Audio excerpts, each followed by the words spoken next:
And now, ladies and gentlemen, we would like to call on our awardee, the Chair and CEO of First Philippine Holdings, or FPH, Mr. Federico Piki R. Lopez. A warm round of applause, please.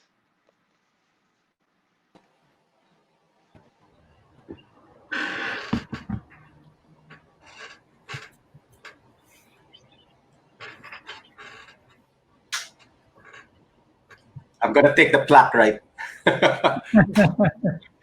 Okay. So now this is officially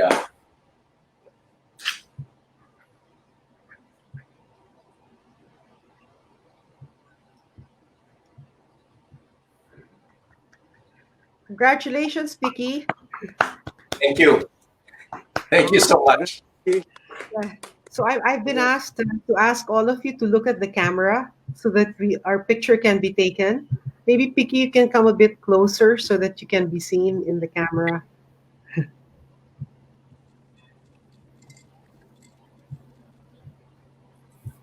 Okay, I guess we're done. Thank you. Okay. Thank you.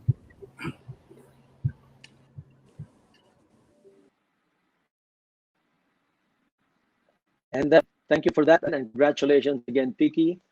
Definitely, we will request you someday to also show your other talent. I'm telling you, he's very good. I've heard him several times. At this point, ladies and gentlemen, we would like to ask and request my former slave driver at the Accra Law Office, Attorney Francis Lim, and our awardee, Mr. Piki Lopez, for another photo opportunity.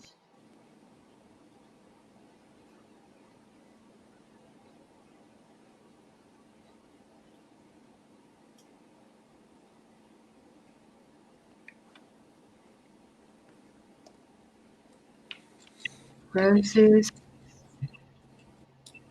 Yeah. Okay, I think Francis is already online.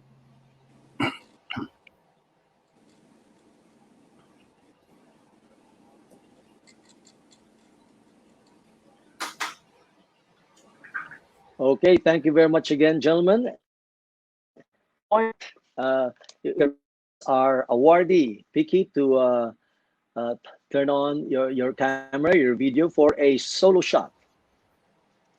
Mm-hmm.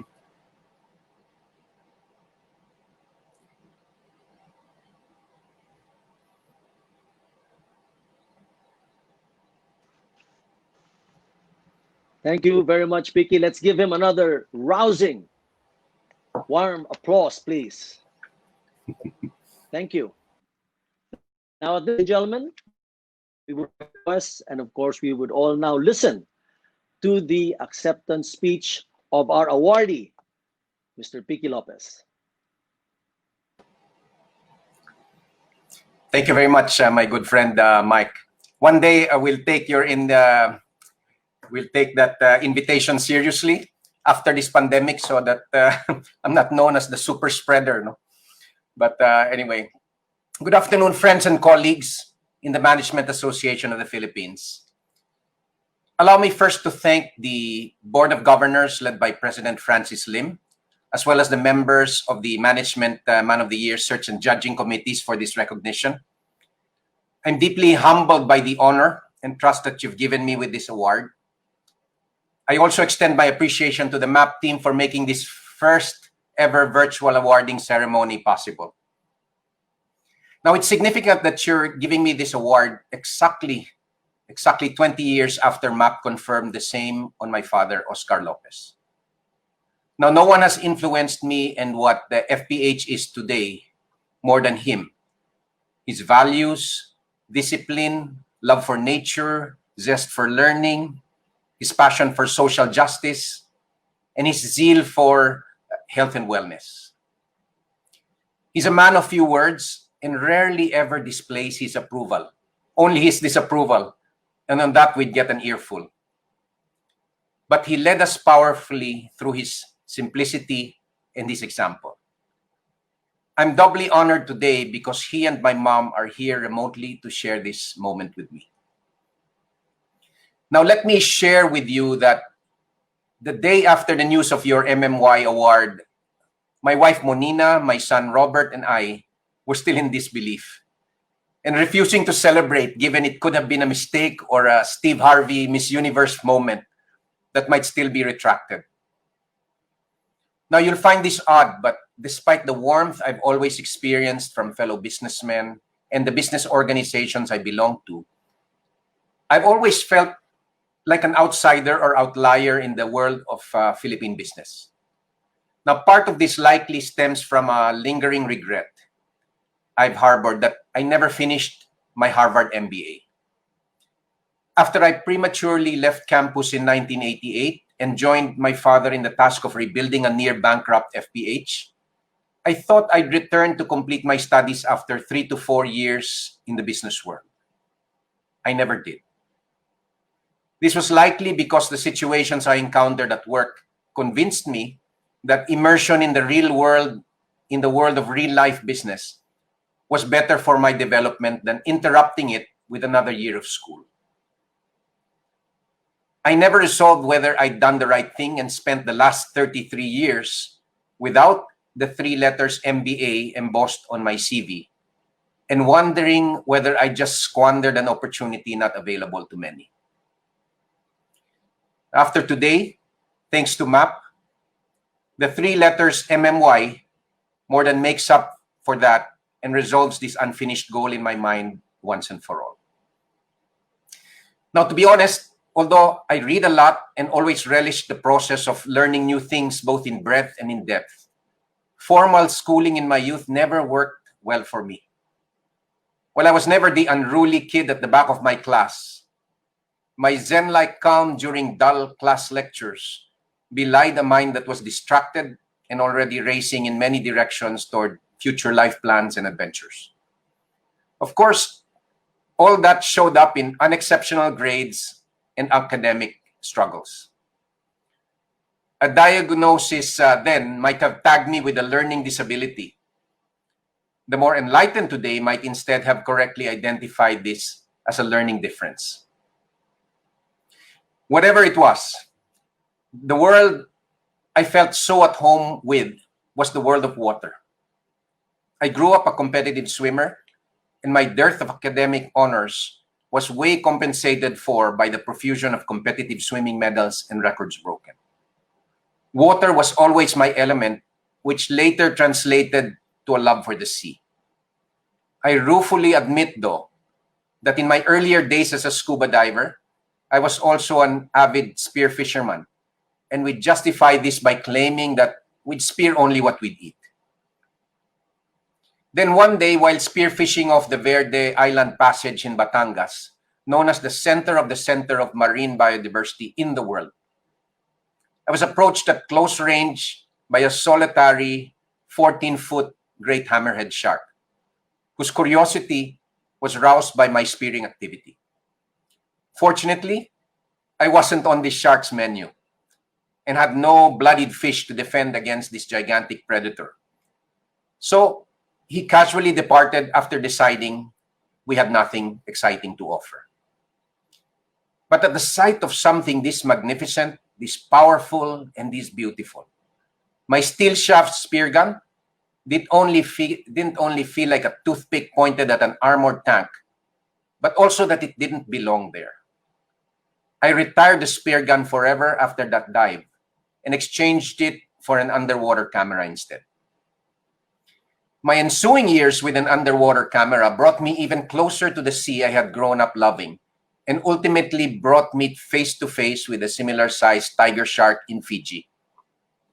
There were initially only 2 of us divers underwater when this monster-sized shark began circling, and his very presence warded off all the other bull sharks, gray reef sharks, nurse sharks, white-tip, and black-tip sharks that had been with us the previous 4 days. That commanding aura defined exactly what an apex predator was. But what I found in that cageless encounter with a shark, infamously branded among the 3 most responsible for attacks on humans, was something completely different from what I had expected. He was never menacing or terrifying, but more cautious, gentle, and even playful. As he directly approached me for the first time, I could feel his nose glide gently just a foot or so above my head, sort of playing with the bubbles rising from my regulator. Instinctively, I gently lifted my gloved fingers to touch his underbelly as he passed. And at that moment, decades of fear inspired by the movie Jaws simply vanished from my mind, and my perspective of sharks changed forever. I wrote an article about that encounter, which became a magazine cover a few months later. Of course, it helped that my cousin Ernie happened to be its publisher at that time. Of course, I never had shark's fin soup ever again. Now, a few years later, I had a similar encounter also in the Verde Island Passage, Batangas, with a startled octopus that scurried beneath a rock, warily watching me. And as we sized each other up from a distance, I stayed with it for the next 20 minutes, edging closer as time lapsed. Finally, as I calmly placed my hand out a few inches from where he was, out came a tentacle, gently touching my hand in what looked like an effort to connect, saying, "I think I can trust you." Now, the thousands of hours I've spent in the underwater world over the last 33 years were priceless. I sometimes wonder whether the majesty and beauty of what I've experienced will still be there for my son, his own children someday, to see and feel just as I have. As even just a 1.5 degrees Celsius warmer world, which is the best we can hope for now, will wipe out 70% of all coral reefs around the world. And in a 2 degrees Celsius warmer world, although this was applauded in Paris COP21, they will all but vanish and go extinct. I'm having a hard time getting my mind around the scale of what humanity is losing and the speed at which it's happening. Now, persistently immersing myself in new worlds was the magic that broadened my perspectives exponentially. But these life-changing insights only unfold themselves for you if you approach those new worlds with respect, empathy, a learning mind, and most of all, with an openness to being vulnerable. Now, beyond the underwater world, I've taken this same pattern of thinking with me as I mountain biked and motorcycled anonymously and sometimes alone into the off-grid barangays and sitios in the mountains right outside the city. In these communities, there are no roads or bridges as we know them. When the rains come, the rivers swell and isolate barangays from one another for hours or even days at a time. The currents are strong enough to move huge boulders that alter the landscape and routes along the way. I'd bump into troops of fully armed PNP Special Forces on patrol, fully decked with jungle camo and grenade launchers, with bandoliers of high-powered ammo slung around their chests. Idle talk around town was they were looking for escaped prisoners, but I'm not sure why all the high-powered hardware, though. Now, once I encountered the lifeless body of a man wrapped in banana tree leaves, hastily being carried down the trails from the mountains with nothing more than a bamboo pole. This after being killed in a subsistence mining altercation with his partner. Now, life is raw, tenuous, fleeting, and fragile, just hours from our doorsteps in Metro Manila. Yet in sharp contrast, the warmth by which I was welcomed into many homes there brought me countless conversations that taught me one very important detail of life under these conditions. And that is that life thrives amidst poverty and harsh environments because the elements oblige people to build a strong sense of community and caring for one another. Life may be hard, but not necessarily unhappy because of these unseen bonds. I met a dumagat woman, I'd probably even call her a lady, who selflessly chose to raise the 5 children of a neighbor whose wife died during childbirth. This so he could continue to work in the fields. Helping without counting the cost came naturally to so many people I came across. Kindness, gentleness, gratefulness, and reciprocity for simple things was everywhere. It changed my traditional economist's view of poverty and gave me a glimpse of the richness of life beyond GDP that's not always measured. More importantly, it speaks of our folly of being trapped in a single narrative. To instead see beyond just black or white, beyond just good or evil, rich or poor, happy or unhappy. Now, I value those experiences tremendously, as today we badly need senses that help us respect diversity and differences so we can more deeply understand the web of complex and dynamic systems that we are all a part of. And I hope my own learning here never stops. Now, these last 33 years in the business world, I've been blessed with either an active role or a front row seat to many of our group's notable and defining moments. Among them, the birth of the Philippine natural gas industry with Malampaya, its impending sunset, and of course, the eventual birth of a new one involving LNG. The privatization and deregulation of the country's power industry following the passage of IPIRA, the acquisition and transformation of world geothermal leader EDC, and the near-death experience of the Lopez Group in 1999 to 2009, when, because of massive debts and regulatory problems, our stock price plummeted to 8 centavos per share in 2002 from a high of 15.55 in 1993. Then subsequently, the turnaround and success of our North Luzon Expressway toll road project in 2005, and our group's resuscitation following the sale of MNTC in August 2008 and the sale of Meralco in 2009.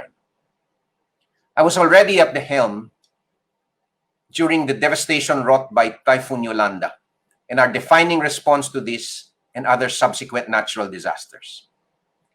This led us to firming up our group's definitive no to coal declaration in 2016, which was not easy to explain to shareholders and analysts who wondered whether it made sense to just shut the door, walk away from a profit opportunity, or compete in the power industry with one hand tied behind your back. Despite the doubters, let me say we never wavered and never once regretted the decision, most especially today. And of course, most gratifying was building up FPH's recurring net income at a compounded annual growth rate of 29% over the past 10-year period.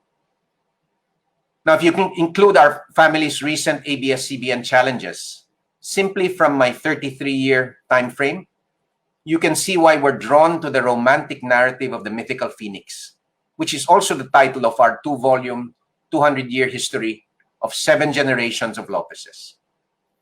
I have always been moved and inspired by the colorful history of my family and the achievements of my predecessors. It definitely has and always will have a place in my heart. However, the notion of heroically rebuilding again and again from the ashes of a scorched bird is far from my idea of a narrative that should guide our destiny. I don't believe future generations of Lopez's should romanticize and be trapped by it. I always remind myself that the fault, dear Brutus, may not always be in our stars, but in ourselves.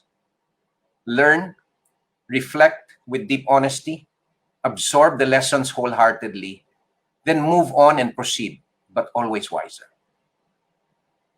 However, the real lesson for me over the last 33 years has been that we could not have accomplished the things we did without professionalizing the management of our organizations and empowering these professionals to think like owners. I'm too aware of my own weaknesses and the limitations of relying on the family gene pool alone to think it could have been done otherwise. I envied their work backgrounds, their experiences with the best global firms, or even just the exceptional discipline, tenacity, and professional creativity they brought to their work. It isn't simply about attracting and compensating them well. More importantly, it's about creating, nurturing, and often being very protective of a work environment that enables everyone to become their best selves and contribute toward a collective purpose larger than any of us individually. We sometimes describe our work at the top as that of gardeners tending, nurturing, and protecting everyone's growth. I know that sounds passive and docile, but this often requires actively keeping egos and feelings of entitlement in check so that unbridgeable silos don't take root, and relationships as well as communications are always strong. A lot of this underpins successful and agile teams that grow, solve problems, and create considerable value for all stakeholders together. Like with any garden, forest, or ecosystem, that kind of work requires eternal vigilance and never stops. But the year 2020 has been a bizarre year for all of us. These last few months made what was unthinkable tangible and real. We now live in a world that's not merely complicated, but tightly interrelated and complex. To use the words of the mathematician and meteorologist Edward Lorenz in the 1960s, where he asks, does the flap of a butterfly's wings in Brazil set off a tornado in Texas? The COVID-19 pandemic has driven this into our psyches mercilessly. It's also exposed us to the raw power of exponential progression. Now, a phrase used by Hemingway's character Mike Campbell in his novel The Sun Also Rises, when asked how he went bankrupt, he replied, two ways, gradually, then suddenly. Now that phrase, gradually, then suddenly, now applies to so many aspects of our lives.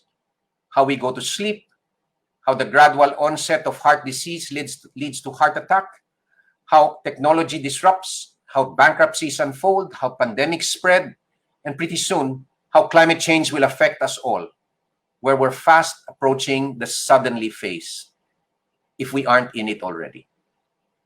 How will FPH and the Lopez Group move forward in this unsettling new world? I've felt for some time now that the unprecedented times that we're living in have been begging for a new narrative and a new paradigm for how we live, work, do business, and even how we measure success and progress. Today, our way of life has set us on a trajectory of 3 to 4 degrees of warming by 2100. This current path will clearly be catastrophic and turn Earth into an unlivable and socially disrupted planet way before then, and surely within the lifetimes of our children. Whenever I see the UN IPCC timelines needed to keep global average temperature rise to 1.5 degrees Celsius, when plotted on a chart, it reveals a curve still just within reach, but with each year of inaction, gets precipitously steeper and tougher to meet. These next 10 years, the decade of the 2020s, will determine whether we are able to halt the climate crisis in time or watch it run away from us irreversibly. Now, we're not off to a good start. This year, we saw record high temperatures in both the Antarctic and the Arctic, which both hold not only huge stores of ice, but also tremendous amounts of methane in their permafrost layers. Now, just for perspective, the Greenland ice sheet in the Arctic has 7.3 meters worth of sea level rise in them. Antarctica, it's known as the world's ice locker, has 58 meters worth of potential sea level rise built in. Now, methane, as you may know, is 80 times more potent than CO2 as a greenhouse gas over a 20-year period. If the big melt of permafrost results in these stores of methane being vented into the atmosphere, we would have unleashed a powerful feedback loop that's equivalent to the emissions of another China today. The difference will be that no amount of climate negotiations can hold that back anymore. Now, if you don't mind a sleepless and terrifying night, look up the National Geographic cover story for September 2019, which articulates in full color what's happening up there in the Arctic. Now, the UN IPCC last October 2018 was clamoring for us to cut CO2 emissions in half by 2030 and take it all the way down to net zero by 2050 if we want to limit global warming to 1.5 degrees Celsius by 2100. Now that's roughly a 6 to 7% annual reduction in carbon emissions till 2050. Now, just for perspective, again, this year, travel and transport reductions and the economic slowdown from COVID-19, it's expected to reduce carbon emissions by 7 to 8%. In other words, we need a COVID-scale crisis every year till 2050 just to keep the planet livable. Now, today, at just 1 degree Celsius of warming, which is where we are, we can already see the geologic scale changes happening to our planet's environment everywhere. Now, I'm sure that you remember the Australian and California wildfires and the drought that's reduced the mighty Victoria Falls and Zambezi River to a mere trickle last year. Then, just earlier this month, millions of Filipinos were sequentially pummeled and thrashed by Rolly, the world's most powerful typhoon this year, and Ulysses, one that surpassed Typhoon Ondoy's wrath in 2009. The destructive power of these formerly 100-year events has no doubt been intensified by the accelerating climate crisis, and they now hit us with greater frequency and regularity. The news images that swept our screens these last few weeks painfully called up two thoughts that were always simmering at the top of my mind. The first was what I heard Al Gore say in 2016 here in Manila, where he warned that all our infrastructure was built for a world that's now changed. The second was a quote from Thomas Friedman of the New York Times, who alerts us that with climate change, there will be no such thing as herd immunity, just a relentless pounding of the herd. Now, how long can even the strongest, most resilient communities withstand this relentless and repeated pounding year after year if they can lose everything that they have at least 20 times a year, which is the number of typhoons that we have? Is this the kind of world that closes or widens the gaps between rich and poor?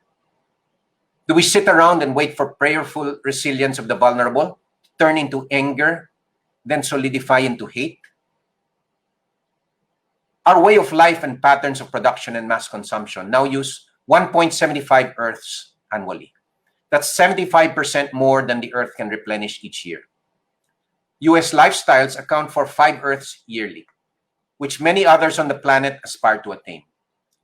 All the main life support systems of our planet, from our oceans, forests, air, soils, that biodiversity, and freshwater resources, are all in decline. Plastics can be found everywhere from the bottom of the Marianas Trench to the top of the Himalayas. Our own Pasig River is the 8th most plastic polluting river in the world. And all other rivers on that top 10 list are thousands of kilometers long.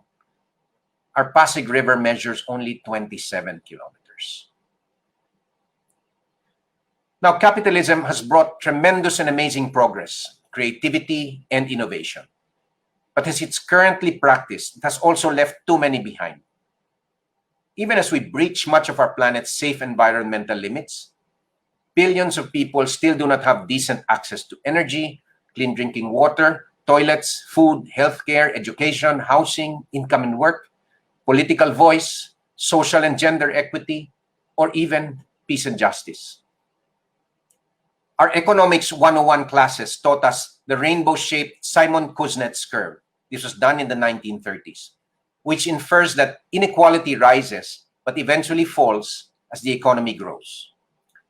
There was even an environmental version of that curve by economists Grossman and Kruger in the 1990s, which promised the same relationship with environmental degradation, and that eventually pollution all got cleaned up as countries got richer. Theories like these shaped our worldviews and policies over many decades. But now we know that they have scant basis for being true.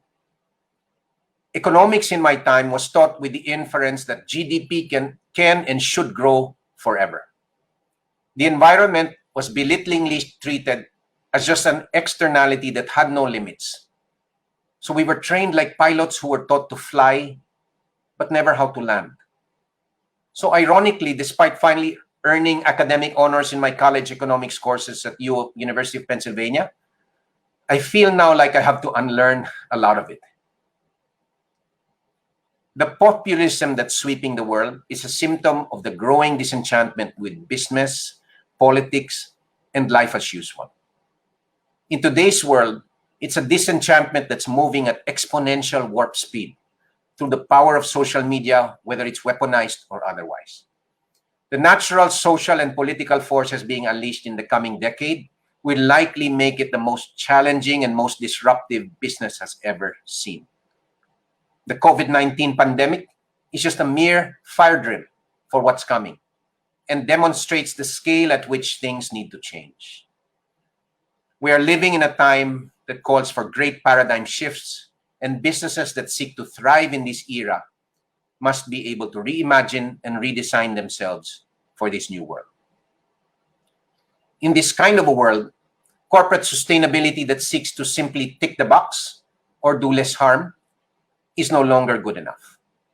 Sustaining our trajectory today will result in disasters that are not only greater in scale, but also more unjust towards those without the capacity to cope with the devastating changes that are already here and continue to escalate. Businesses need to align themselves, their resources, and their capabilities towards a mission that seeks to elevate everything they touch: their customers, employees, suppliers, contractors, the environment, communities, and of course, their investors. CSR or philanthropy may ease our consciences, but the sad fact is they may never scale up enough to heal our hurting world in time. There's an urgency for all of us to go beyond incremental sustainability and transform into regenerative forces that align our profit engines with the need for a better, more just world and a safer planet. Collectively, we have the creativity and innovative energy needed to solve the world's greatest problems. Unlocking these will be the foundation to some of the greatest business opportunities in the coming century. Paul Polman, the former chairman of Unilever, refers to the 17 UN Sustainable Development Goals as simply the world's greatest business plan. Now, moving closer to home, this year we crystallized our mission at FPH and our group of companies, and that is to forge collaborative pathways for a decarbonized and regenerative future. It's a deliberately high bar, and we're nothing short of humbled by it. But let me share a few points about this short phrase. First, the mission was deliberated on and hotly debated internally for months, and finally solidified our role in the transition to a decarbonized energy system. But it goes beyond energy and anticipates dealing with the many adaptive challenges needed to redesign how we live, work, and do business in a changed world. Secondly, we didn't feel it was appropriate anymore to use the word sustainable in a world that's so badly in need of healing and renewal. So we took on the challenge of using the word regenerative instead, with all the responsibility that that carries. We're not a full-on regenerative company today. Likely no one is yet. But we chose it deliberately to signal to our people that they have a license to adopt this new mindset as our inherent way of doing business, and that it's okay for them to bring their values to work every day. Being regenerative doesn't scale if it only comes from the top. It has to permeate the organization and how it does business day to day. And thirdly, the word we used very deliberately was collaborative, as we believe we cannot do this alone. We, which includes our PR and our CSR professionals, all have to stop seeing this as a competitive beauty contest. I keep stressing that to our people, that if we find ourselves ahead and alone at the finish line, we will have failed in our mission. This is a massive undertaking, and we know that we cannot possibly succeed if we go the journey alone. Now, honestly, these thoughts make me feel small and humbled, because everything we've been doing so far just feels like a tiny first step on a dangerous 1,000-mile journey. We're all imperfect beings with imperfect abilities in an imperfect, maybe broken world. but it should never mean losing the courage to make things better. As the songwriter and poet Leonard Cohen wrote, "Ring the bells that still can ring, forget your perfect offering. There is a crack in everything. That's how the light gets in." Now, let me close my remarks by saying that paradigm shifts of this scale and magnitude can never be easy, especially in the stage before there's any momentum. But I take comfort in the transformation of a common caterpillar into something so functionally different and radically beautiful as a butterfly. Every caterpillar harbors dormant imaginal cells, each waiting with the potential to transform into something else. As cells morph, the immune system of the caterpillar attacks them as if they're outsiders or enemies. But as the transformation persists and the number of imaginal cells multiply beyond the critical tipping point, the body stops fighting them. It changes over and begins the process of nourishing those same cells instead. An unformed embryonic wing may start out with just 50 cells, but grow to as much as 50,000 when fully formed. The anguished and labored metamorphosis of a butterfly that can take to the sky in flight only begins the moment it's willing to give up being a caterpillar. Now, once again, let me thank the Management Association of the Philippines for honoring our journey with this award. It's finally made sense of the times when we felt like the faint voice in the wilderness and our view of the world may not have been mainstream. But thankfully, the winds are changing profoundly now. But no matter where each of us are in this continuum of belief today, I feel with a mix of certainty and hope that we will all be helping each other along this same road very soon. We look forward to building those collaborative pathways with as many kindred spirits as we can. Thank you.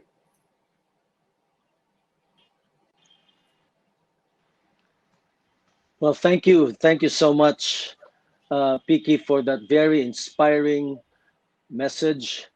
Clearly, you have reminding us of the increasing planetary emergency caused by global warming, which somehow, because of the other problems that we face, especially the recent pandemic or the ongoing pandemic, we seem to forget that that is even a much bigger problem. And as you correctly pointed out, no amount of herd immunity can solve that kind of an environmental damage that we are facing. So on behalf of the members of the MAP and all our distinguished guests who listened to you, thank you. The warning was indeed timely, very relevant. Maraming salamat. Ladies and gentlemen, let's again give a warm, rousing MAP applause. It can be heard virtually, I can assure you, to our awardee, Map Management Man of the Year, Piki Lopez. Congratulations.